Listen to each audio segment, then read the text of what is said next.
আমি নীতি অনুসৰি অনুষ্ঠানৰ মাজলৈ সোমাবলৈ যত্ন কৰিছো। মাধৱ পুৰুষৰ শিক্ষা প্ৰথম কথা হ'ল গুৰুজনাই যি কব আখৰে আখৰে মানিব লাগিব। সেই শিক্ষাটো মাধৱ পুৰুষে দিছে। মাধৱ পুৰুষে দিছে গুৰুজনাৰ প্ৰতিনিধি হিচাপে বা গুৰুজনৰে এটি ভাগ, এটি অংশ একেজনেই, কিন্তু মাধৱ পুৰুষে গুৰুজনাক প্ৰতিষ্ঠা কৰি লৈছে সন্মুখত আৰু তেওঁৰ চৰণত সেৱা আগবঢ়াবলৈ ওলাইছে। গুৰু সেৱা সেইকাৰণে মাধৱ পুৰুষৰ একেবাৰে তেওঁৰ যি স্বকীয় ব্যক্তিত্ব, সেই ব্যক্তিত্বৰ মাজেৰে উদ্ভাৱন কৰিলে গুৰু সেৱা, মাধৱৰ গুৰু সেৱা। মাধৱে কিদৰে গুৰু সেৱা কৰিব সেয়া ভাবিলে আচৰিত লাগে। সমস্ত শাস্ত্ৰতে মাধৱ পুৰুষে গুৰুজনাক কেন্দ্ৰ কৰি যাৰ জৰিয়তে এক নাম হৰিনাম ধৰ্মৰ, এক হৰণ হৰিনাম ধৰ্মৰ মূল বিষয়বস্তু যাতে সকলো সময়তে জল জল পট পটকৈ ওলাই থাকে, তেনে আলোচনা, তেনে মধ্যবিন্দু আগত ৰাখি সমস্ত ৰচনা সৃষ্টি কৰিলে। আমি এইখিনি কথা পাতিবলৈ যাওঁতে আমাৰ যথেষ্ট আমি অজ্ঞান, ইমান জ্ঞান বুদ্ধি বিবেকৰ অধিকাৰী নহয়। তাৰ মাজতে মাধৱ পুৰুষৰ যি ব্যক্তিত্ব, সেই ব্যক্তিত্ব প্ৰকাশ হোৱা দেখিলো আমি, য'ত সেয়া হৈছে তেওঁৰ একান্ত গুৰু সেৱা আৰু তেওঁৰ দাস্য ভকতি। আমি প্ৰভুৰ চৰণলৈ সেৱা জনাই আলোচনা ভাগ আগবঢ়াবলৈ ওলাইছো। আমি বিজ্ঞানসন্মত বা পদ্ধতিগতভাৱে আলোচনা কৰিবলৈ হলে প্ৰথমে গুৰু সেৱাৰ সংজ্ঞা নিৰ্ণয় হব লাগিব। গুৰু সেৱা কাক বোলে? এজনৰ বাবে শ্ৰমদান কৰিলেই সেৱা হব নোৱাৰে, তাতে আকৌ গুৰু সেৱা। গতিকে গুৰু সেৱাৰ প্ৰকৃত সংজ্ঞা হবলৈ নিশ্চয় কেইটিমান চৰ্ত সিদ্ধ হবই লাগিব। আমি গুৰু সেৱা সাধাৰণতে দৈনন্দিন জীৱনত আমাৰ হৈ থাকে পুৱা গধূলি, আৰু সেই গুৰু সেৱাৰ মাজত তিনিটা বিশেষ কথা সোমাই আছে। কায়, বাক্য, মন। তিনিটা একাকাৰ হব লাগিব, একবিন্দুলৈ কেন্দ্ৰিত হব লাগিব, সেই দিশে ধাৱমান হব লাগিব। তাত থাকিব কায়, বাক্য আৰু মন।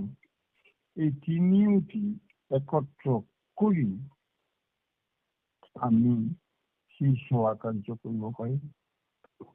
উদাহৰণস্বৰূপে কায়েৰে সেৱা কৰিছে, বাক্য আৰু মনেৰে কৰা নাই, তেতিয়াহলে কেনেকুৱা হব?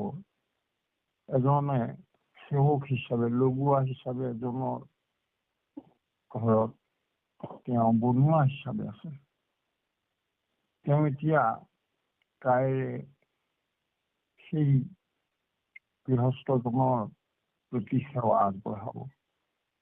কিন্তু তাত তেওঁ সেই গৃহস্থজনৰ প্ৰতি বাক্যৰে অৰ্পিত হয় নে নহয়, বা মনেৰে প্ৰকৃততে তেওঁক স্বামী বুলি মানিছে নে নাই।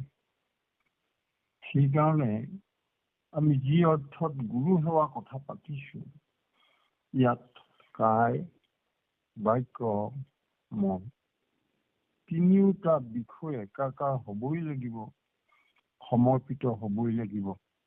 সেৱাৰ মূলতে কায়েৰেও সেৱা হ'ব লাগিব, বাক্যৰেও সেৱা হ'ব লাগিব, মনেৰেও হ'ব লাগিব। গতিকে পৰম শ্ৰদ্ধা বা সমস্তাসকল, আমি মহাপুৰুষ শ্ৰী শ্ৰী মাধৱদেৱৰ গুৰু সেৱা সমস্তজন ভকতৰ বাবে, সমস্তজন কৃষ্ণপ্ৰেমী ৰাইজৰ, সমস্তজন সংগীৰ বাবে সেয়া মহামূল্যৱান আমাৰ জীৱনৰ এক সংযোজন। সেই গুৰু সেৱা কথা আমি জনাৰ কাৰণেহে প্ৰকৃততে মাধৱ পুৰুষক বুজিব পাৰিম। সেই আদৰ্শৰে গ'লেহে আমিও গুৰু সেৱক হ'ব পাৰিম। এই বিশেষ কথাটো আমাৰ প্ৰয়োজন হ'ব। আমি আগতেই কৈছিলোঁ যে যদিহে পদ্ধতিগত বা বিজ্ঞানসন্মতভাৱে গুৰু সেৱা আমি আলোচনা কৰোঁ, তেতিয়াহ'লে মাধৱ পুৰুষৰ প্ৰথমে মাধৱ পুৰুষে কিদৰে কায়েৰে অৰ্থাৎ দেহেৰে গুৰু সেৱা কৰিছিল, সেই কথাটো আলোচনা হ'ব লাগিব। আমি সকলোৱে জানো যে ধোৱা হাতা বেলগুৰিত মাধৱ পুৰুষে প্ৰথমে মণিকাঞ্চন সংযোগৰ জৰিয়তে গুৰুজনাক মাধৱ পুৰুষে লগ পালে। আমি পিছত সেয়া ঐতিহাসিকভাৱে এক অতি উল্লেখযোগ্য সংযোজন বুলি পেলাই চিহ্নিত হ'ল, আৰু তাকে মণিকাঞ্চন সংযোগ বুলি কয়। এতিয়া আমাৰ সময় মাত্ৰ এঘণ্টামান, সেইখিনি সময়ৰ ভিতৰতে গোটেই আলোচনাটি কৰিব লাগিব। গতিকে খুব যিমান পাৰি চমুকৈ আমি ক'বলৈ আগবাঢ়িছোঁ। প্ৰথম কথা হ'ল, আমাৰ মাধৱ পুৰুষে যেতিয়াই ধোৱাহাটা বেলগুৰিত শংকৰ পুৰুষক লগ পালে, আৰু সেইদিনাই যি মণিকাঞ্চন সংযোগ হ'ল, আৰু মাধৱে সিদ্ধান্ত ল'লে যে এইজন মোৰ গুৰু, এইজনৰ ওচৰত মই চিৰদিন শিষ্যৰূপে জ্ঞান অৰ্জন কৰিম, শিষ্যৰূপে থাকিম আৰু গুৰু সেৱা কৰিম। এয়া তেওঁ সিদ্ধান্ত ল'লে। যিখিনি সময়ত গুৰুজনা ধোৱাহাটাত আছে, সেইখিনি সময়ত মাধৱ পুৰুষ আছে ভৰালী ডুবি। ভৰালী ডুবিৰ পৰা মাধৱ পুৰুষে গুৰু সেৱাৰ বাবে প্ৰতিদিনে শংকৰ পুৰুষৰ ধোৱাহাটালৈ প্ৰত্যেক দিনে তেওঁ যাবলৈ ধৰিলে। প্ৰত্যেক দিনতে এক বিশেষ দিনপঞ্জী, সেই দিনপঞ্জী অনুসৰি মাধৱ পুৰুষে গুৰুজনাৰ সেৱা এনেদৰে কৰিবলৈ ধৰিলে যে সেয়া গুৰু সেৱাৰ বাদে এয়া যেন মাধৱ পুৰুষৰ জীৱনত কৰ্মীয় একো নাই। সেয়া হ'ল মাধৱ পুৰুষৰ ঐকান্তিক প্ৰচেষ্টা। এইখিনিতে আমি এটা কথা আকৌ পাতিছো যে কায় বাক্য আৰু মনেৰে যদি সেৱা নজনায় তেতিয়াহ'লে সেৱা নকৰে, তেতিয়াহ'লে সেয়া গুৰু সেৱা হ'ব নোৱাৰে। অৰ্থাৎ গুৰু সেৱা হ'বলৈ কায় বাক্য মন সমৰ্পিত হ'বই লাগিব। ইয়াৰ লগত মাধৱ পুৰুষৰ জীৱনত আৰু দুটি বিশেষ কথা সংযোজিত হ'ল। গুৰু সেৱাৰ সংজ্ঞাৰ লগত এটি বিশেষত্ব যোগ হ'ল। সেইটো হৈছে গুৰু সেৱাত বিনিময় নাথাকে। মাধৱে কোনোদিন বিনিময় বিচৰা নাই। এয়া গুৰু সেৱাৰ চতুৰ্থ লক্ষণ। এতিয়া এয়া সম্পূৰ্ণ হ'বলৈ হ'লে কায় বাক্য মন বিনিময় শূন্যভাৱে সেৱা কৰিবলৈ হ'লে এটা ভাৱৰ প্ৰয়োজন হ'ব। সেয়া হৈছে দাস্য ভাৱ। একান্ত দাস্য ভাৱে যদিহে সমৰ্পিত নহয়, বিনিময় শূন্যভাৱে কায় বাক্য মনেৰে এজনৰ সেৱা কৰা অসম্ভৱ। সেইকাৰণে মাধৱ পুৰুষৰ যি গুৰু সেৱা, সেই গুৰু সেৱাত কায় বাক্য মন একত্ৰিত হৈ এককেন্দ্ৰিক হৈছে।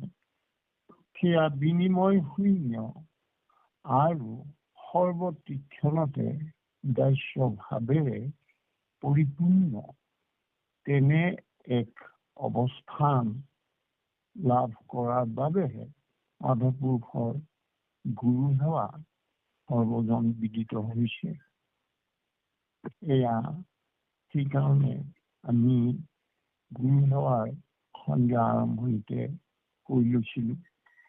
এতিয়া আমি ভাগ ভাগকৈ কায়েৰে কেনেকে হৈছে, বাক্যেৰে কেনেকে হৈছে, মনেৰে কেনেকৈ হৈছে, সকলো সময়ত কিন্তু দাস্য ভাৱ তেওঁৰ আছে। তেওঁ কেতিয়াও বিনিময় বিচৰা নাই। আমি যে কায়েৰে মাধৱ পুৰুষে কিদৰে সেৱা জনাইছিল সেই কথাটো পাতিবলৈ ওলাইছো। আমাৰ এতিয়া সমস্ত জনৰ বাবে ভকতি মাৰ্গত এটা 4 বস্তুৰ কথাটো বুজি ল'ব লাগে। গুৰু, দেৱ, নাম আৰু ভকত।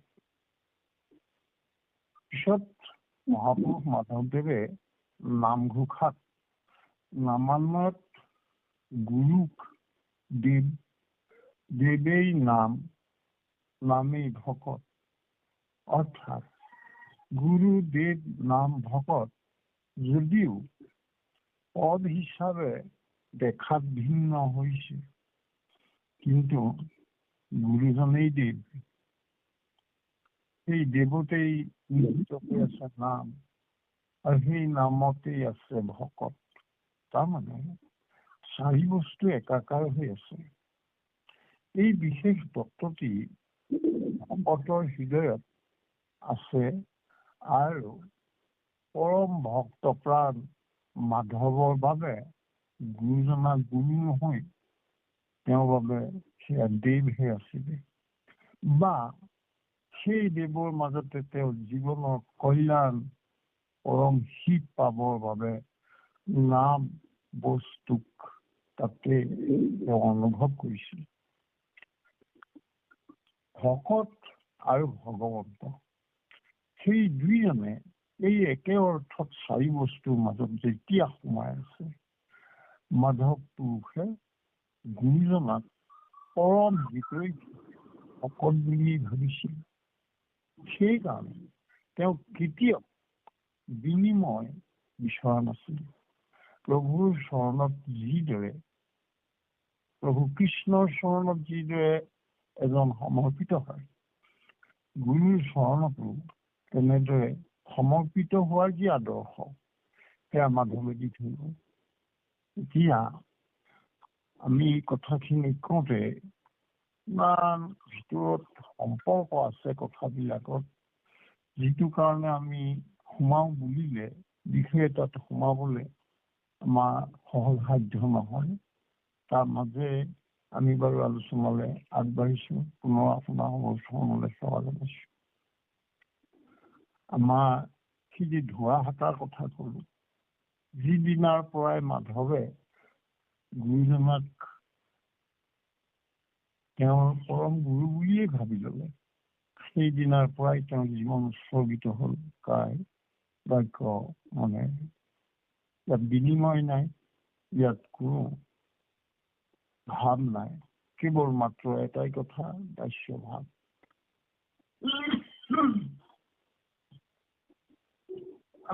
মাধৱদেৱে গুৰুৰ প্ৰতি কৰিবলগীয়া যিবিলাক সেৱা, কায়েৰে যিবিলাক সেৱা কৰিব পাৰে, সেই দায়িত্বসমূহ তেওঁ জীৱনৰ দায়িত্ব বুলি লৈছিল, নিষ্ঠাৰে পালন কৰিছিল।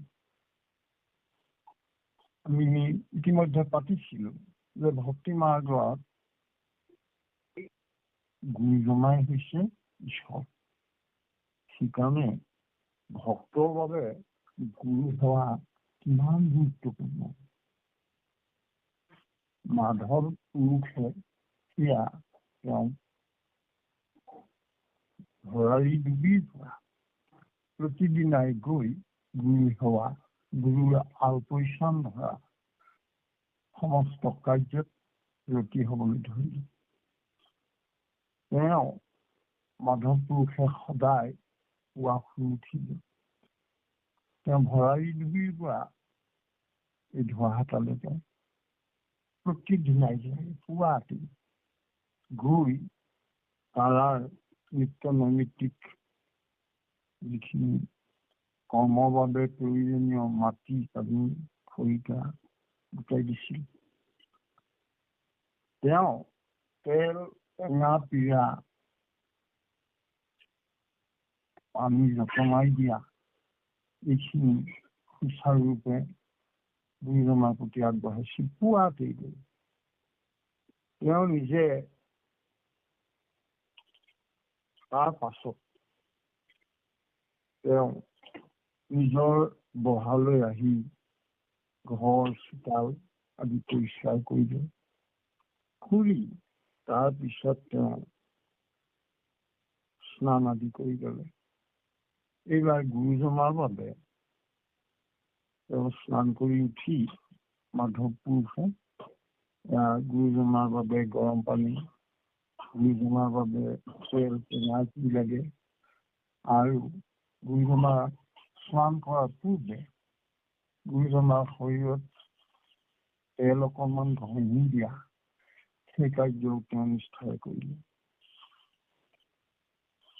গুৰুজনাই স্নান কৰাৰ পাছত মাধৱদেৱে এতিয়া জানে যে গুৰুজনক এতিয়া স্নান কৰাৰ পিছত কাপোৰ, নতুন বস্ত্ৰ দৰকাৰ হ'ব। সেইখিনিও মাধৱ পুৰুষে যথাস্থানত যতনাই দিয়ে। তাৰ পাছত এতিয়া মাধৱ পুৰুষে জানে যে গুৰুজনা এতিয়া কীৰ্তন ঘৰলৈ আহিব। গতিকে কীৰ্তন ঘৰলৈ আহি এতিয়া সেয়া আসন আদি পাৰি তাতে ঈশ্বৰক চিন্তা কৰাৰ বাবে, ভকতৰ সৈতে কথা পতাৰ বাবে, এই গোটেই কথাখিনি চিন্তা কৰি মাধৱ পুৰুষে এইবাৰ গুৰুজনাৰ পিছে পিছে গৈ কীৰ্তন ঘৰত সোমালেগৈ। এতিয়া কীৰ্তন ঘৰত গুৰুজনা আৰু তেওঁ লগতে আন ভকতসকলে কীৰ্তন পাঠ কৰিব, ভাগৱত আলোচনা কৰিব, কীৰ্তন নাম এয়া প্ৰসংগ সমস্তখিনি গুৰুজনাই যিদৰে কৰে তাত তেওঁ সহযোগ কৰিব। এতিয়া ইমানখিনি হোৱাৰ পাছত গুৰুজনাই ভকতসকলৰ সৈতে আধ্যাত্মিক তত্ত্ব আলোচনা কৰিব।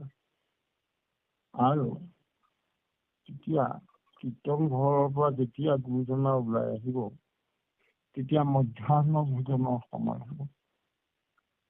অৰ্থাৎ মাধৱ পুৰুষৰ এতিয়া সেই চিন্তা আছে যে অধ্যাহ্ন ভোজনৰ বাবে তেওঁ এতিয়া ততাতৈয়াকৈ গৈ গুৰুজনাৰ বাবে সিদ্ধমুঠি ৰন্ধন কৰিব লাগিব। এয়া হ'ল তামোল পাণ যতনাই মুহুদি কৰাৰ ব্যৱস্থা কৰিলে, মুখ শুদ্ধি। আৰু এতিয়া গুৰুজনাই সামান্য বিশ্ৰাম কৰিব দুপৰীয়া। সেইখিনি সময়ত মাধৱ পুৰুষে নিজৰ বাবে চাউল ৰান্ধিবৰ বাবে কাষতে থকা মাধৱৰ বাহালৈ মাধৱ যাব। মাধৱে গৈ সুদাই নিকাই তেওঁ নিজৰ কাৰণে কিবা এটি ৰন্ধন কৰিলে, কৰি পেলাই তেওঁ ততাতৈয়াকৈ সেয়া গ্ৰহণ কৰিলে। ইতিমধ্যে গুৰুজনাই ই বিশ্ৰামৰ পৰা উঠিলে আৰু এতিয়া গুৰুজনাই পুনৰ ভকতসকলৰ সৈতে সেইবিলাক তত্ত্ব আলোচনা কৰিবৰ কাৰণে বহিব। মাধৱ পুৰুষে খৰধৰ কৰিছে, কাৰণ তেওঁ গৈ ভকতৰ লগত বহিব লাগিব।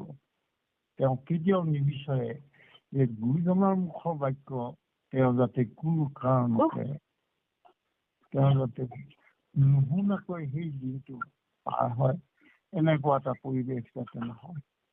কোনো কাৰণতে গুৰুজনাৰ মুখৰ বাক্য তত্ত্ব কথা যাতে তেওঁ নুশুনাকৈ নাথাকে, সেইবাবে এতিয়া মাধৱ পুৰুষে একেবাৰে সতৰ্ক হৈ ৰৈ আছে। বোলে গুৰুজনাই এতিয়া ভকতৰ সৈতে তত্ত্ব কথা আলোচনা কৰিব। এতিয়া তেওঁ তাতে সেই আলোচনাৰ ভিতৰত গৈ সন্তৰ্পণে বহি আসন গ্ৰহণ কৰি গুৰু বাক্য শুনিব। এয়া সাধাৰণ জীৱনৰ কথা। দৈনন্দিন জীৱনত মাধৱ পুৰুষে শংকৰ পুৰুষৰ প্ৰতিটো মুহূৰ্ত এনেদৰেই সম্পন্ন কৰে। আমাৰ ভাবিলে আচৰিত লাগে যে জীৱনৰ মূল কাম হিচাপে জীৱনৰ একমাত্ৰ কৰণীয় কৰ্তব্য গুৰু সেৱা। এনেদৰে মাধৱ পুৰুষে ল'ব পৰা মূলতেই আছিল গুৰুজনাৰ প্ৰতি তেওঁ সমৰ্পিত আছিল কায় বাক্য মনেৰে। তেওঁ তাত বিনিময়ৰ কথা নাছিল আৰু সকলো সময়তে দাস্য ভাৱেৰে গুৰুজনাৰ চৰণলৈ চিন্তা কৰিছিল। এতিয়া সাধাৰণভাৱে এয়া দৈনিক জীৱনৰ কথা আমি কেনেদৰে কায়িকভাৱে গুৰুজনাৰ ওচৰত সেৱা আগবঢ়াইছিল, সেয়া দৈনন্দিন জীৱনৰ কথা। ইয়াৰ লগতে কিছুমান সাংসাৰিক ভিতৰুৱা প্ৰয়োজনীয় অনেক কাৰ্য আছে। সেয়া হৈছে আমাৰ চৰিত পুথিসমূহতো পায় বিভিন্ন। সেয়া হৈছে যে এবাৰ বিলৰ পাৰত সৰিয়হৰ খেতি কৰা হৈছিল। পিছত বনোৱাৰ অভাৱত সেইখিনি উঠাই অনা অলপ পলম হৈছে।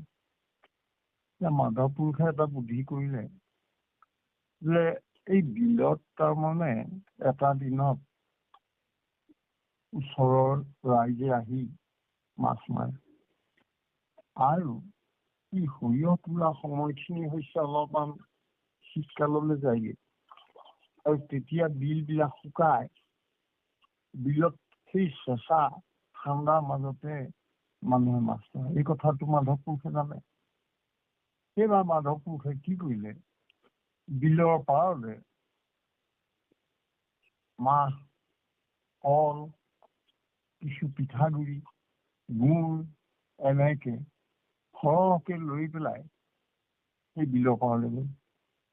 বিলৰ পাৰত তেওঁ কৃষি কাৰ্য য'ত হৈ আছে, সৰিয়হ ডৰা আছে, তাতে তেওঁ কি কৰিলে, ডাঙৰকৈ জুই জ্বলালে। জুই জ্বলোৱা দেখি সিদিনা আকৌ সেই যে বিলত মাছ মৰা কাৰ্য চলি আছে।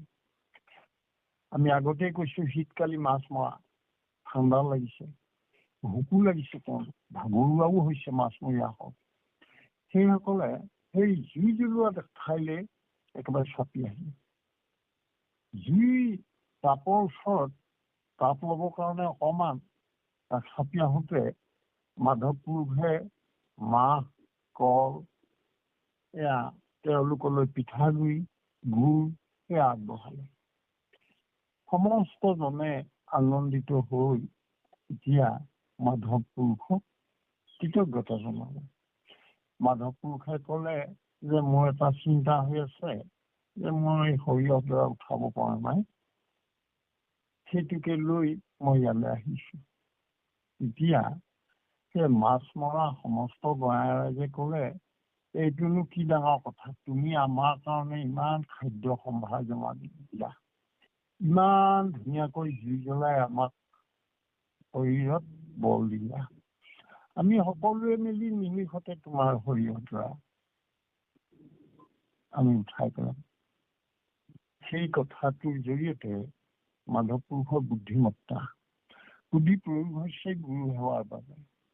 যি কৃষিকাৰ্যৰ প্ৰয়োজন আছিল, সেই কৃষিকাৰ্যত মাধৱ পুৰুষে পূৰ্ণৰূপে গুৰুজনাৰ সেৱা হিচাপে আগবঢ়াইছিল।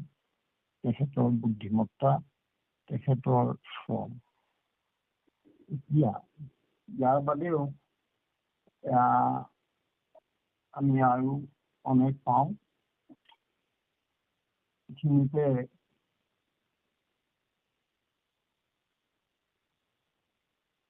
আমাৰ যে সকলো সময়তে মানে গুৰুজনাই যাতে আহুকাল নাপায়, গুৰুজনাই তেওঁৰ এখন হৰিনাম ধৰ্ম প্ৰচাৰ প্ৰসাৰত যিদৰে ব্ৰতী হৈ আছিল, সেই কাৰ্যত যাতে কোনো কাৰণতে আহুকালৰ সৃষ্টি নহয়, তাৰ বাবে মাধৱ পুৰুষ সতৰ্ক আছিল। এবাৰ একদম মানে কি হৈছে, এনেকুৱা আৰু কি কথা, মনুষ্যৰ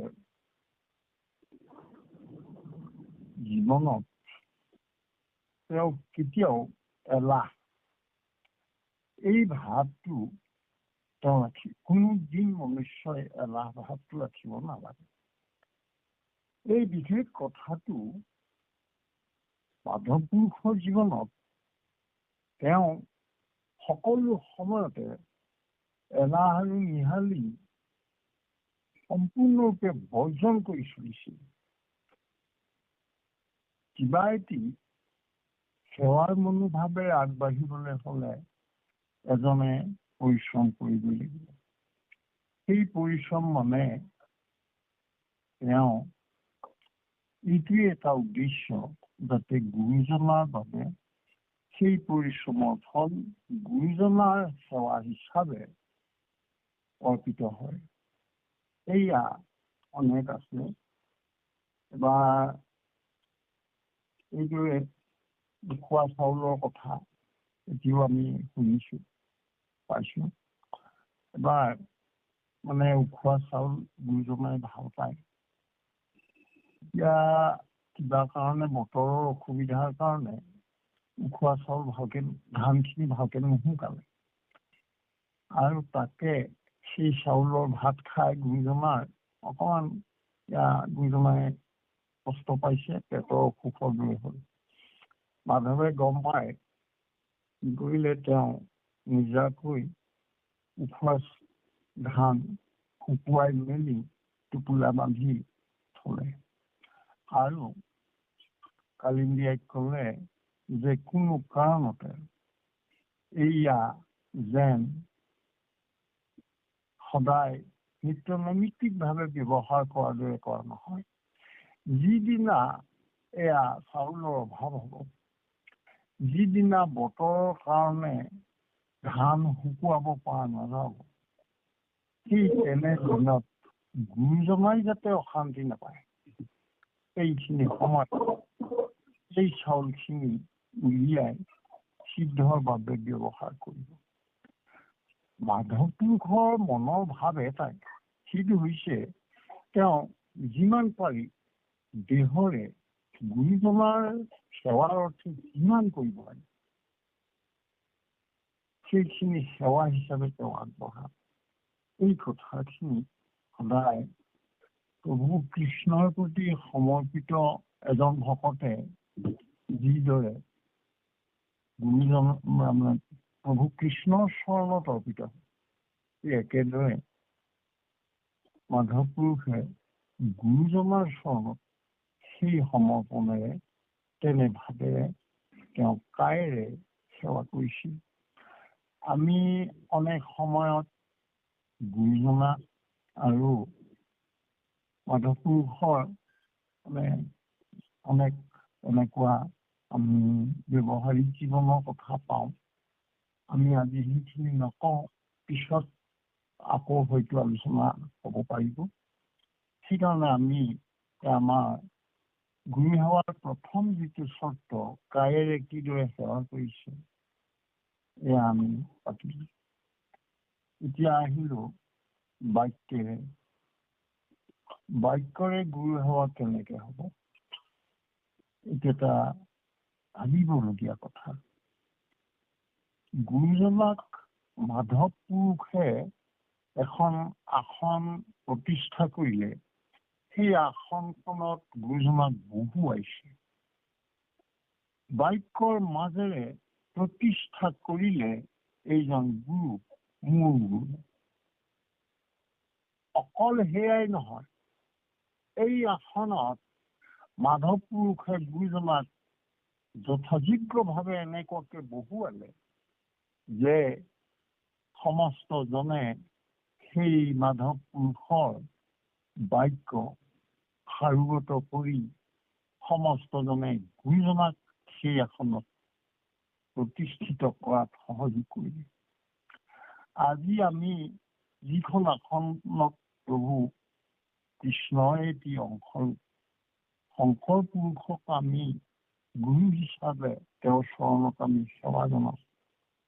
সেই আসনখনত প্ৰতিষ্ঠিত কৰা প্ৰথম আদি পুৰুষজন আমাৰ শ্ৰী মাধৱ।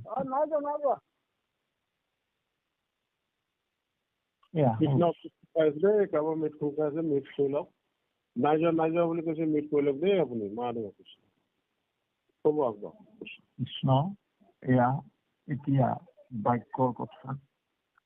বাক্যৰ কথা কওঁতে মাধৱটো ইমান কৃষ্ণ বুদ্ধি আৰু প্ৰজ্ঞাবান। তেওঁ প্ৰথমে বিষয় বস্তু কি আৰু গুৰুজনাৰ স্থান তাত কি, সেই কথাটো প্ৰকাশ কৰিবৰ কাৰণে তেওঁ ৰচনাসমূহত গুৰুজনাক একেবাৰে ভিন্ন ৰূপে গুৰুজনাক প্ৰতিষ্ঠিত কৰিবৰ কাৰণে তেওঁ বাক্যেৰে আৰম্ভ কৰিলে। তেওঁ কৈছে, আমাৰ ভতিমাত কৈছে, জয় গুৰু শংকৰ সৰ্বগুণাকৰ জাতিৰি নাহিকে উপাম, তোহাৰি চৰণ ৰেণু শতকোটি বাৰিক কৰো ঘটনা, দৰক্ষিত সুন্দৰ গৌৰ কলে বৰ জৈসন সুৰ পৰ কাশ, সকল সভা সদৰ নিৰণ দৰ্শনে পাপ বিনাশ, দিলে অংগভূষণ পেঠি সুশোভন গহীন গম্ভীৰ ধীৰমতী, আয়ত কমল নয়ন বৰ সুন্দৰ বৰ্ণ চন্দ্ৰক হুজ্যোতি, লীলা জগতী গমন বিলোকন বাণী মেঘ গম্ভীৰ, পাখণ্ড মৰ্দন কলিকুকালে জাকু সম নাহি, পুহি নাৰায়ণ মায়া বিস্তাৰী কৰোতি জগত নিৰমান, যোগী যাকে মহিমা কব নজান, সকল চৰাচৰ পালনকাৰী জুহৰি দেও কুদিবা, চতুৰ বৰণ শিৱ সুৰপতি জাকেৰি কৰুণিত চৰণ সেৱাই চাৰি বেদ শিৰোমণি মাজে জাকেৰি চৰণ বিকাশ পুহি দেৱক কৰণী কৰি কৰি শংকৰ দেৱ পৰকাৰ ও ত্ৰিভুৱন বন্দন দৈৱকী নন্দন জোহৰি মাৰল কংস জগ জগতাৰণ দেৱ নাৰায়ণ শংকৰ তাতিৰি অংশ মায়া নৰতন ধৰি হৰি ভকতি কৰলি বহু পৰচাই সৱনৰ পাপ পুৰুধি মজ্জল তাহি কৰলি উদ্ধাৰ অনিখি চাৰি বেদ বিচাৰি একত কৰো হৰি নাম জাকেৰি বয়ানে মিলাই গাই পানৈ পাই মনোৰথ কাম অনিত মানি বেদ বখানি গৰ্ব কৰলি হব চুৰ গীত কবিত্ৰ গুণ শংকৰ দেৱত কীৰ্তি কৰিও বহু দূৰ এনেদৰে আমাৰ গুৰু ভক্তিনাথ প্ৰকাশ কৰা হ'ল গুৰুজনাক প্ৰতিটা আসনত বহুৱাই সেয়া আসন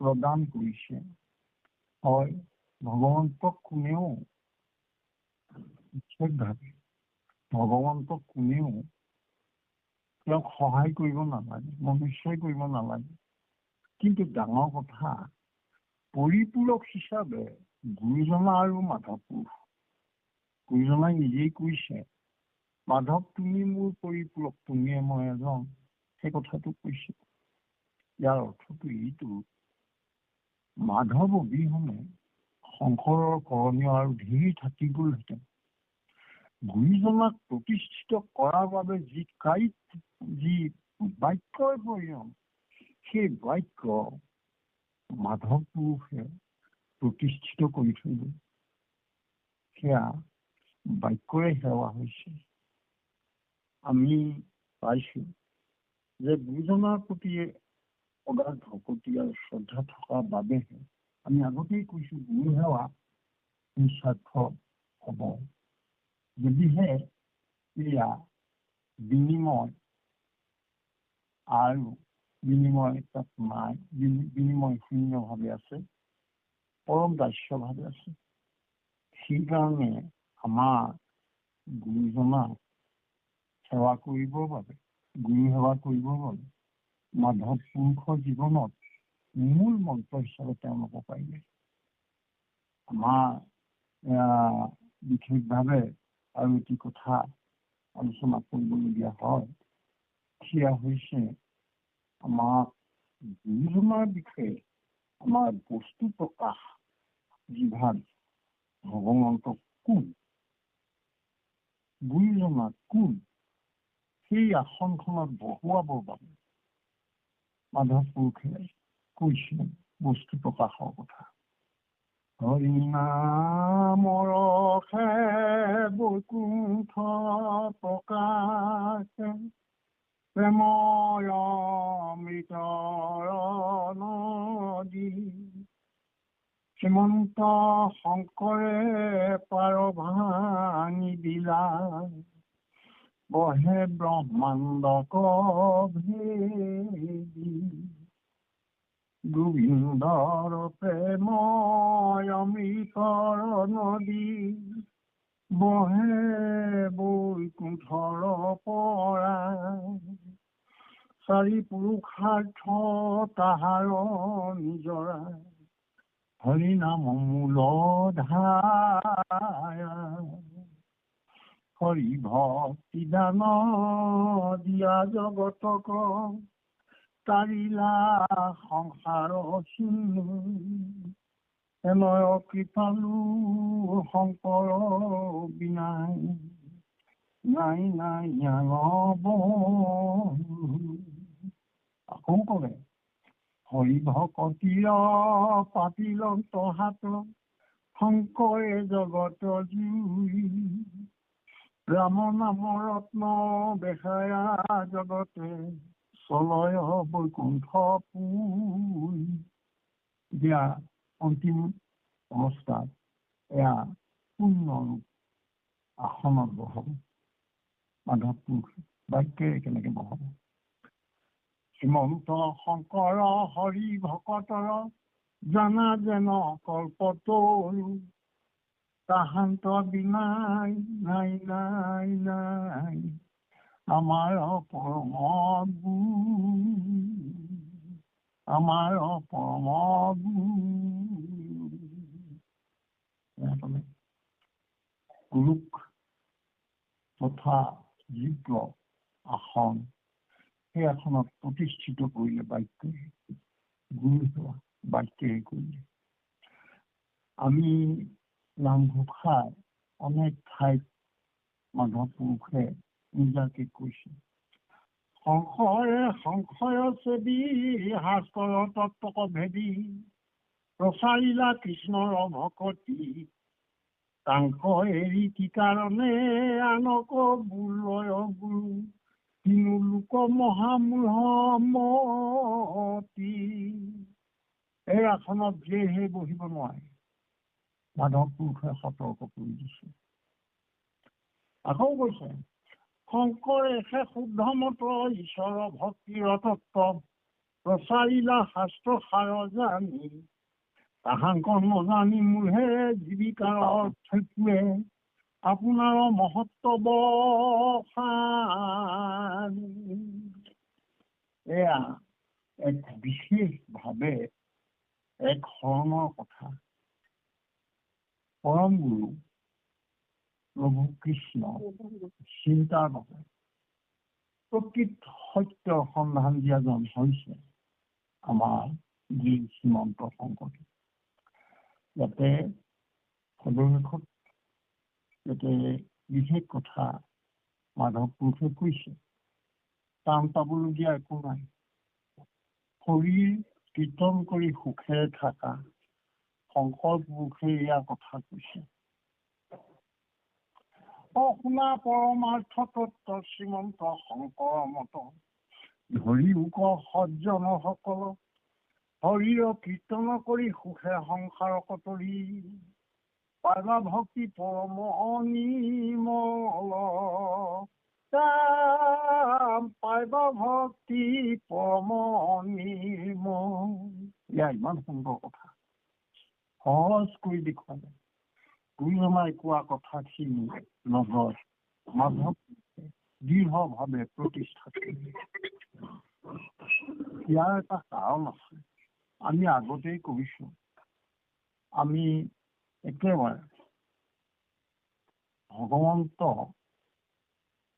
যে ৰূপটো গুৰু আৰু গুৰুজনেই সেয়া তেওঁৰ মাজতেই নাম বিৰাজমান হৈছে, সেইজনৰ মাজতেই সমস্ত শুদ্ধ ভকত সোমাই আছে। সেইকাৰণে কৈছে মাধৱ পুৰুষে আকৌ কৈছে, বাহিৰে ভিতৰে তুমি হৰি গুৰু আছা চৈতন্য ৰূপে দিওক সুমতি তুমি বিনাগতি নাহিকে কৰিলো স্বৰূপে। এতিয়া ইমানখিনি হোৱাৰ পাছত মাধৱ পুৰুষৰ দাস্য ভকতিৰ যিটো ৰূপ, সেইটো যাতে আনৰ বাবেও অনুকৰণীয়। মাধৱ পুৰুষে গোটেইখিনি সাঙুৰি আনি গুৰুজনৰ চৰণত থলে, আসনত বহুৱাই পেলাই আসনত এতিয়া তেওঁ সেৱা জনাইছে কি বুলি? জানা আমি চাৰি জাতি চাৰিও আশ্ৰমী নোহোৱাতি নহু ধৰ্মশীল দানৱ তীৰ্থগা আমি কিন্তু পূৰ্ণানন্দ সমুদ্ৰৰ গোপী ভৰ্তা পদ কমল দাস লুদাস তান সভৈলো আমি দাস লুদাস তান সভৈলো আমি। এয়া হ'ল আমাৰ যি গুৰু সেৱাৰ দ্বিতীয় যিটো আমাৰ বাক্যৰে গুৰু সেৱা। মাধৱ পুৰুষে বাক্যৰে গুৰু সেৱা কিদৰে কৰিলে? যথাস্থানত গুৰুজনক প্ৰতিষ্ঠিত কৰিলে বাক্যৰে। সেয়া গুৰুজনাক চিনাকি কৰি দিয়া স্পষ্ট শুদ্ধ সমস্ত শাস্ত্ৰৰ তত্ত্ব কথা গোটাই আনি সাৰ কৰি একেবাৰে জল পটকৈ দেখুৱাব পৰাজন বাক্যৰে দেখুৱালে সেয়া মাধৱ পুৰুষে। যথাস্থানত গুৰুজনক আসন যিদৰে বহালে, আসনত বহুৱালে আৰু কলে চৰণত বহি পেলাই এতিয়া আদৰ্শ দেখুৱালে যে সমস্ত জনেও এই গুৰু সেৱা কেনেকে কৰে। কেনেকে কৰে? দাসৰো দাসৰ টানৰ দাস ভৰিব। নিজকে কম দাস্য ভাৱে প্ৰভুৰ চৰণত সমৰ্পিত হবলৈ হলে, গুৰুজনাৰ চৰণত সমৰ্পিত হলেহে হব আৰু সেইদৰে মনুষ্য জীৱনৰ সাৰ্থকতা লাভ হব। এয়া সমস্ত আইন বাক্যৰে মাধৱ পুৰুষে গুৰু সেৱা কৰি। এতিয়া আমি আহিছো শেষৰ কথাটি মনেৰে। এই মনেৰে কেনেকে কৰে সেই কথাটো আমাৰ মহাপুৰুষ মাধৱদেৱৰ বিভিন্ন ৰচনাৱলীত তেওঁ দাসৰ দাসনীতি কৰিছিল। পৰম ভাৱে তেওঁ দাস্য ভকতিৰ নিদৰ্শন আগবঢ়াইছে। এতিয়া আমাৰ এইখিনিতে আমি মনৰে গুৰুজনাক কিদৰে সেৱা জনাইছে, কিদৰে গুৰু সেৱা জনাইছে, কিদৰে গুৰু সেৱা আগবঢ়াইছে, সেই কথাখিনি পাতিবলৈ ওলাইছো। আমি আগতে এটা কথা কৈছিলো, এজনে এজনৰ ঘৰত বনোৱা হিচাপে আছে, কাইৰে সেৱা জনাইছে, কিন্তু বাইক আৰু মনে সেৱা লৈছে নে নাই? কাৰণ বনোৱাজনে তাৰ বিপৰীতে তেওঁ কি কৰিছে? পাৰিশ্ৰমিক লৈছে, বিনিময় লৈছে। ইয়াত দাস্য ভাৱ সম্পূৰ্ণৰূপে মুখেৰেহে থাকিব পাৰে, বাক্যত নাথাকিবও পাৰে, মনেৰে নাথাকিবও পাৰে। অৰ্থাৎ সেৱা কৰিবলৈ হলে আমি সেইকাৰণে কৈছিলো যে প্ৰকৃত সংজ্ঞাটো কায়েৰেও হব লাগিব, বাক্যেৰেও গুৰু সেৱা হব লাগিব, মনেৰেও হব লাগিব। এতিয়া মনৰ কথাটো আমি পাতিবলৈ ওলাইছো। সকলো সময়তে মাধৱ পুৰুষে তেওঁ বৰগীতত কৈছে আৰু মনৰ সদায় তেওঁ কৈছে মন মনমেৰি ৰাম চৰণ হিলাবি, বা সেই তেনেধৰণৰ মনটোক সকলো সময়তে প্ৰভুৰ চৰণত লাগিবৰ বাবে তেওঁ নিজে সি গুৰু হোৱাৰ বাবে নিজে প্ৰস্তুত হবৰ বাবে বাস্তৱিকভাৱে তেওঁ মনেৰে প্ৰকৃততে তেওঁ সেই দাস্য ভাৱ প্ৰকৃততে পাইছে নে নাই, সেয়া সকলো সময় মনেৰে প্ৰস্তুত হবৰ কাৰণে মাধৱ পুৰুষে বিভিন্ন সময়ত আমাক বিভিন্নৰূপে কৈছে। আমি সেইখিনি পতা সকলোখিনি পতা সম্ভৱ নহয়, কিন্তু আমাৰ যোনজনাই এবাৰ মাধৱ পুৰুষৰ মনত সেই ভাৱটো, দাস্য ভাৱটো কিমান দৰকৈ আছে, মাধৱ পুৰুষে নিজকে কিমান দাস্য ভাৱে লৈছে মনে, সেই কথাটো অকমান কৌতুক হিচাপে জানিব বিচাৰিলে শিল্পীকে কৰিবলৈ শংকৰ পুৰুষে মাধৱ পুৰুষক এদিন মাতি আনিলে। ইয়াত এটা কাৰণ আছে। শংকৰ পুৰুষে ভাবিছিল যে মাধৱ পুৰুষৰ ক'তো খুব নাই, কিন্তু কায়েৰেও ঠিক বাক্যেৰেও ঠিক কিন্তু মনেৰে তেওঁ কিমান দাস্যভাৱে আছে, তেওঁ অহংভাৱ আছে নেকি, সামান্যতমো অহংভাৱ আছে নেকি? শংকৰ পুৰুষে জানিছিল উত্তৰাধিকাৰী বা প্ৰকৃত প্ৰপন্ন শিষ্য মাধৱৰ বাদে দ্বিতীয়জন নাই। গতিকে অকণমান ভুল হলেই মাধৱক সেয়া গুৰুজনাই শুধৰণি কৰি লৈছিল। কিন্তু গুৰু সেৱাৰ বলত মাধৱ পুৰুষ সদায় উত্তীৰ্ণ হৈছিল। এই মনেৰে যে গুৰু সেৱা কথাটো এটি কথা সেয়া জানিবৰ কাৰণে এবাৰ গুৰুজনাই মাধৱ পুৰুষক মাতি এদিন তাৰে মাধৱদেৱক মাতি আনিলে, ক'লে যে মাধৱ, তুমি মোৰ বাবে এটি নৰ পশু আনা, গোটাই আনা, নৰ পশু এটা মোৰ ওচৰলৈ আনা, আৰু এটা চৰ্ত আছে, তুমি সুদা হাতে আহিব নোৱাৰিবা, তুমি আনিবই লাগিব, কিন্তু তুমি হৰবিদ্ধ কৰিবও নোৱাৰিবা, আক্ৰমণ কৰি তাক আনিব নোৱাৰিবা। অৰ্থাৎ আৰু কি ক'লে, তুমি জীয়াইও আনিব নোৱাৰিবা, মাৰিও আনিব নোৱাৰিবা। এইয়া সত্য সম্পন্ন কৰিবৰ কাৰণে মাধৱ পুৰুষক ক'লে যে তুমি নৰপশু এটি গোটাই আনা। ৰাতিটো মাধৱ পুৰুষে ভাবিলে, টোপনিত তেওঁ সেইদিনা নাইকিয়া হ'ল। মাধৱ পুৰুষে চিন্তা কৰি এইবাৰ পিছদিনা গুৰুজনাৰ চৰণত সেৱা কৰিলে।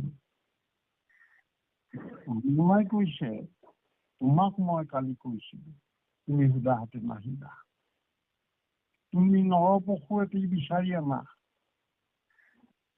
তুমি মাৰিও আনিব নোৱাৰিবা, জীয়াইও আনিব নোৱাৰিবা, তুমি হৰবিদ্ধ কৰিবও নোৱাৰা, তুমি পালানে? তেতিয়া মাধৱ পুৰুষে সেৱালৈ ক'লে, বোলে প্ৰভু, বোলে বাপ, মই সপ্ত দ্বীপত বিচাৰিলো, শুদ্ধ ব্ৰহ্মাণ্ডত বিচাৰিলো, তিনি ভুৱনৰ সকলোতে মানসিকভাৱে মই অনুসন্ধান কৰিলো, আৰু মাধৱ পুৰুষে নিজতকৈ অধম জীৱ আৰু ক'তো নাপালে। তাৰমানে মাধৱ পুৰুষে নিজকে নৰপশু হিচাপে শংকৰ পুৰুষৰ আগত আগবঢ়াই দিলে। সেই কথাটো মানে ইয়াতে চৰ্তটো কেনেকে হৈছে, তেওঁ নিজে আহিছে, সুদাহাতে অহা নাই। মাধৱ পুৰুষে তেওঁ এয়া হৰবিদ্ধ কাকো কৰা নাই, মানে হিংসা আশ্ৰয় নাই লোৱা। দ্বিতীয় কথা, তৃতীয় কথা, মৰাও নহয়, জীয়াও নহয়, তেওঁ গুৰুত সমৰ্পিত হ'ল, তেওঁ গতিকে মৰাটো কথাই নাই। আৰু জীয়াই থকা কথাটো এনেকুৱা, প্ৰভুৰ কৃপা নোহোৱালে তেওঁ জীও থাকিব নোৱাৰে। অৰ্থাৎ তেওঁ নিজে নিজৰ ওপৰত কোনো কৰ্তৃত্ব নাই, ঈশ্বৰত অৰ্পিত হ'ল, আটাইকেইটা চৰ্ত সিদ্ধ হ'ল, আৰু ক'লে যে তিনি তল্লোকত বিচাৰিলো, এয়া চৈধ্য ব্ৰহ্মাণ্ডত বিচাৰিলো, সপ্ত দ্বীপ সমস্ততে বিচাৰি কিন্তু দেখিলে তেওঁ সমান নৰপশু আৰু কোনো হ'ব নোৱাৰে। একেবাৰে দাস। সেই বুলি পেলাই নিজকে শংকৰ পুৰুষৰ আগত আগবঢ়াই দিয়ে। এতিয়া এই কথাটোত শংকৰ পুৰুষৰ প্ৰেম অশ্ৰু বৈ আহিছে। আয়ৈ দেহি, এয়া মাধৱ, তেওঁ মনৰ মাজত অহং ভাৱটো কেতিয়াবা শেষ হৈছে, পৰম দাস্যভাৱে গুৰু সেৱা কৰিছে, মনেৰে কৰিছে, কায়েৰে কৰিছে, বাক্যৰে কৰিছে। এতিয়া যি মন লৈ গুৰু চৰণত সেৱা কৰিছে, সেই মন দাসৰ দাসতানত দাসৰ ৰূপে কৰিছে, নৰপশু হিচাপে কৰিছে। গুৰুৱে আশ্ৰয় বিচাৰিছে, নৰপশুৰে নৰ হ'ব লাগে। প্ৰকৃত মনুষ্য জীৱন সাৰ্থক হ'ব লাগে, পশু হিচাপে থাকিব নালাগে। সেইকাৰণে গুৰু চৰণত সেৱা জনাই আছে, এই কথাটো প্ৰতিষ্ঠা কৰিছে। এতিয়া শংকৰ পুৰুষৰ এই বিশেষ মাধৱৰ নিজকে নৰপশু বুলি কোৱাৰ কথাটিত শংকৰ পুৰুষে তেওঁ প্ৰেম অশ্ৰু বাগৰি আহিছে। সেইখিনি সময়ত মানে নৱসিদ্ধ সংবাদ এইভাগ মূল সংস্কৃতৰ পৰা গুৰুজনাই অনুবাদ কৰি আছে। আৰু মাধৱে নিজকে নৰপশু বুলি প্ৰভুৰ মানে গুৰুজনাৰ চৰণত নিজকে অৰ্পণ কৰিলে, তেতিয়া গুৰুজনাৰ কলমেদি নিজে নিজে এটি কথা আহিলে, নিজে নিজে ওলাই আহিলে। এটা শ্লোকৰ অৰ্থটো কওঁতে মাধৱ পুৰুষৰ শংকৰ পুৰুষৰ অনুবাদ কৰিলে এনেদৰে, তোমাৰ ভিতৰত ভিতৰো ভিতৰত তাৰো ভিতৰত হইলো আমি, মোক জগন্নাথ নকৰা নাথ, নেৰিবা মাধৱ স্বামী। মোক জগন্নাথ নকৰা নাথ, নেৰিবা মাধৱ স্বামী। এই পদভাগত ভগৱন্তক মাধৱ বুলি সম্বোধন কৰাটো বৰ তাৎপৰ্যপূৰ্ণ আছিল। এই ধৰণে যে যিজনে ঈশ্বৰক বুজি পাইছে, সেইজনে প্ৰকৃত অৰ্থত যদি ঈশ্বৰক বুজি পাইছে, তেওঁ নিজেই ঈশ্বৰ। এতিয়া ঈশ্বৰৰ সেইকাৰণে যিজন পৰম ভকত, তেওঁ ঈশ্বৰৰ প্ৰতিমূৰ্তিৰ দৰে হয়। সেই অৰ্থত শংকৰ পুৰুষৰ বাবে মাধৱ পুৰুষ ঈশ্বৰ সদৃশ, ভকতো ঈশ্বৰ ৰূপ পালে। এই বিশেষ কথাটো প্ৰকাশ কৰিবৰ কাৰণে এতিয়া ঈশ্বৰক কওঁতে মাধৱৰ নামটো তাতে অকণমান ব্যঞ্জনাত্মকভাৱে প্ৰয়োগ হ'ল। সেইকাৰণে ক'লে মোক জগন্নাথ নকৰা অনাথ, নেৰিবা মাধৱ স্বামী। আচলতে এই কথাটোৰ জৰিয়তে ভকত ভগৱন্ত আৰু এই পৰিস্থিতিত গুৰুজন একাকাৰ হ'ল। গুৰুজনাই নিজে ক'লে যে হয় মাধৱ, তুমি আন কোনো নহয়, তুমি সেইজনক বুজিলা, সেইজনক বুজাৰ কাৰণে তুমিও সেইজনেই হলা, মানে তুমিও মাধৱেই হলা। মাধৱ, তুমিও মাধৱ হলা, এই অৰ্থত ক'লে। মাধৱ পুৰুষৰ মনৰ ভিতৰৰ অন্তঃকোণত নিজকে নৰপশু বুলি সজাব হোৱা, গুৰুজনাত সদায় চৰণত থাকি পশুত্বৰ পৰা মুক্তি পাবলৈ বিচৰা হাবিয়াস তেওঁৰ মনৰ মাজত প্ৰকাশ পাইছিল।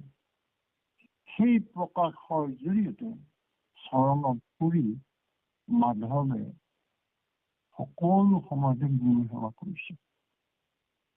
এয়া মনেৰে গুৰু সেৱা কৰিলে মাধৱ। পৰম শ্ৰদ্ধাৰ বাপ সমস্ত আমাৰ অন্য বিভিন্ন আমাৰ চৰিত পুথি, সমস্ত চৰিত পুথিৰ মাজত কিমান বিশেষ কথা সকলোতে একেই। এয়া হৈছে যে মাধৱ পুৰুষক গুৰুজনাই সমতুল্য বুলিয়ে ভাবিছিল। সেইকাৰণে কোনোবাই যদি শংকৰ পুৰুষলৈ কৃষিকাৰ্য কৰাৰ পাছত বোলে প্ৰথম চাউল কথা গুৰুজন তোমালৈ আনিছো, কোনোবাই যদি আগবঢ়ায়, তেতিয়া শংকৰ পুৰুষে কৈছে যে এইয়া মোক নিদি মাধৱক দিলেও হ'ব। ইয়াৰ অৰ্থটো সেই যে পৰম দাস্যভাৱে প্ৰভু চৰণত লীন যাবৰ বাবে, গুৰুজনক চৰণত লীন যাবলৈ তেওঁ বিচাৰিছে, গুৰুজনৰ চৰণত লীন যাব বিচাৰিছে। সেই কথাটোৰ জৰিয়তে মাধৱ নহয়, সেয়া লক্ষ্মীপতি মাধৱ হ'ল। অৰ্থাৎ প্ৰভু কৃষ্ণ সেই ৰূপটো হৰি বলি হৰি হ'ল, গুৰু বলি গুৰু হ'ল, গুৰু হৈ হৰি হ'ল। এইয়া মাধৱ পুৰুষৰ গুৰু সেৱা আৰু দাস্যভাৱৰ যি এক বিশেষ, আমি গোটেই জীৱনৰ মাজত মাধৱ পুৰুষৰ এইখিনি আমি সমস্তজনে কম বেছি পৰিমাণে শুনিছো, পাইছো। শ্ৰীৰামে খেতি কৰিছিলে, সেই খেতি কৰাৰ কিছু চাউল পলহত আনিছে, আনি পেলাই শংকৰ পুৰুষক দিছে। শংকৰ পুৰুষে দিছে, মাধৱক দিলে নহয় নেকি? ইয়াৰ অৰ্থটো এইটোৱেই, শংকৰ পুৰুষেও মাধৱক সেই স্থানতে ৰাখিছে, মাত্ৰ দেহটোহে বেলেগ হৈ আছে। মন, কায়, বাক্য, সেই তিনিওটাৰে গুৰু সেৱা কৰি মাধৱৰ স্থান পালে, মাধৱে গুৰু স্থানো পালে। শ্ৰদ্ধা বাপুষ্ট আইসকল, আমাৰ সময় উপযোগী হোৱাকৈ আমি যত্ন কৰিছিলোঁ কথাখিনি। এইখিনি আমাৰ সাধাৰণ জ্ঞান অধ্যয়ন, সেইখিনিয়ে আমি আপোনালোকৰ ওচৰলৈ আগবঢ়াম। আমি জানো আপোনালোকে এইখিনি কথা নজনা নহয়, কিন্তু ব্যক্ত কৰিবলৈ আমাক সুবিধা দিলে আপোনালোকৰ কৃপা। আপোনালোকে আমাক কৃপা কৰিলে, আপোনালোক সমস্ত জনৰ চৰণলৈ আমি সেৱা জনাইছো। আমাক সিদ্ধ সভাপতি বাঞ্চনে কয় যে 7:15 হওঁতে আমাৰ অনুষ্ঠানটো সেইখনে ভাল হয়। আমি সেই অনুসৰি আমাৰ ইয়াৰ সময়ৰ প্ৰতি লক্ষ্য ৰাখি আমি এইখিনি ইমানতে সামৰিবলৈ ওলাইছো। পৰম শ্ৰদ্ধা বা সমস্ত আইসকল, আমি সাধাৰণ অৱস্থাত যিদৰে কওঁ, কেৱল কায়েৰে গুৰু সেৱা কৰাটোৱেই গুৰু সেৱা নহয়। এই বিশেষ কথাটি মাধৱ পুৰুষে তেওঁৰ জীৱনত প্ৰতিফলিত কৰিলে। আমাৰ ভকতে গুৰু সেৱা কৰিছে, বাক্যৰেও হ'ব লাগিব, মনেৰেও গুৰু সেৱা হ'ব লাগিব। এই বিশেষ কথাটি মাধৱ পুৰুষৰ জীৱনত প্ৰতিফলিত হৈছে। ভগৱন্তৰ ওচৰত পৰম দাস্যভাৱে আগবাঢ়িলেহে প্ৰভুৰ কৃপা লাভ হয়।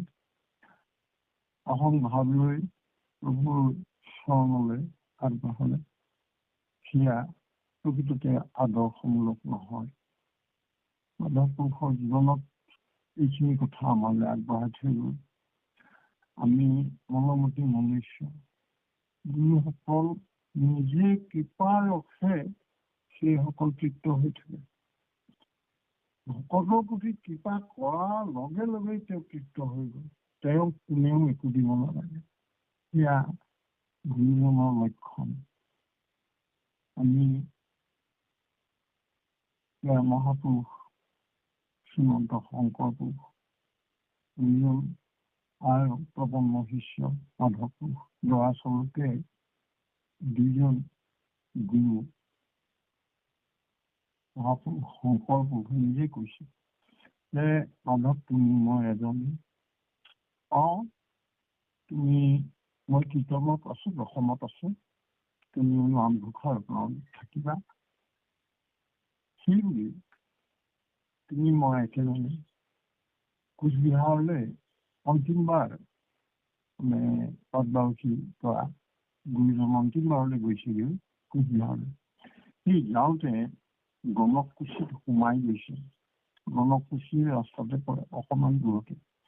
তাত মাধৱ পুৰুষ আছে। মাধৱ পুৰুষৰ লগত ৰাতি সিদিনা গণকুছিত আছে। গুৰুজনে কৈছে যে তুমি মই এজন